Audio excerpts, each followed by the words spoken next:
So we've all seen Brooke Koepka's lovely little yardage sheet, right? Where you see all the yardages for all of his clubs. Yeah. And most of us mentally have done that. We haven't done that with a launch monitor or anything properly. So we stand up to our club here and we think, you know, our 135 out, that's an easy gap wedge, right? That's what's in my mental head. But we've never really checked that and tested that's how far that club actually goes on average.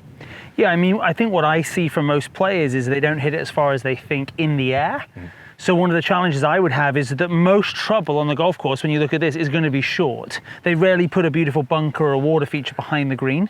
Yeah. So what we want to try and do is understand, okay, what's the club we think we can hit, and then how much can we actually hit? So we've got 135 right here, but we're playing into the wind, right? So it's 145? Yep. Okay, what's your 145 club? I would say a hard wedge. Ooh.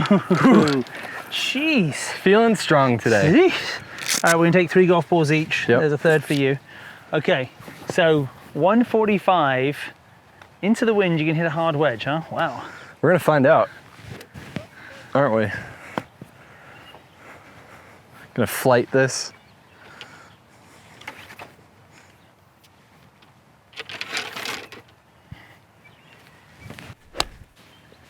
Okay, so that's not getting there. You Come gonna get on there? now, give it a minute.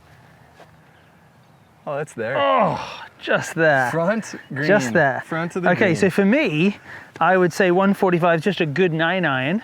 So we'll start off with the club that we think we should hit, right? Get that lunch down there.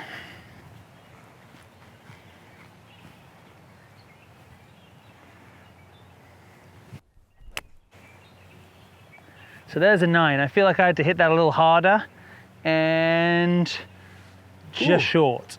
Okay, so that's the club that we think we should hit. Right now, add 1. So I'm going to go to 8. What are you going to? I'm going to 9. All right. Let's see. I'll be honest. That hurt the shoulder the last swing. That was a little bit too hard, probably.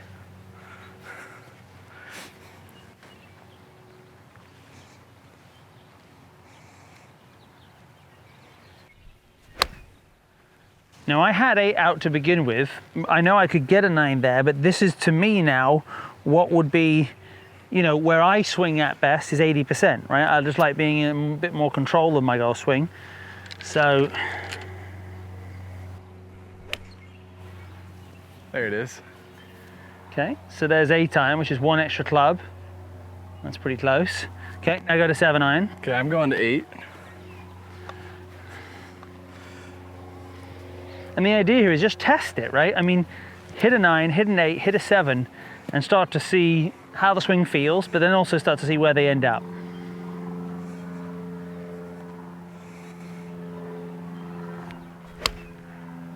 Very nice.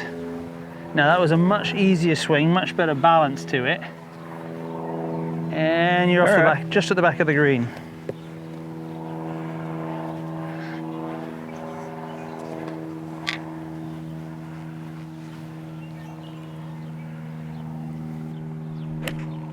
A little chunky, but again, I like being able to miss it and just on the back of the green.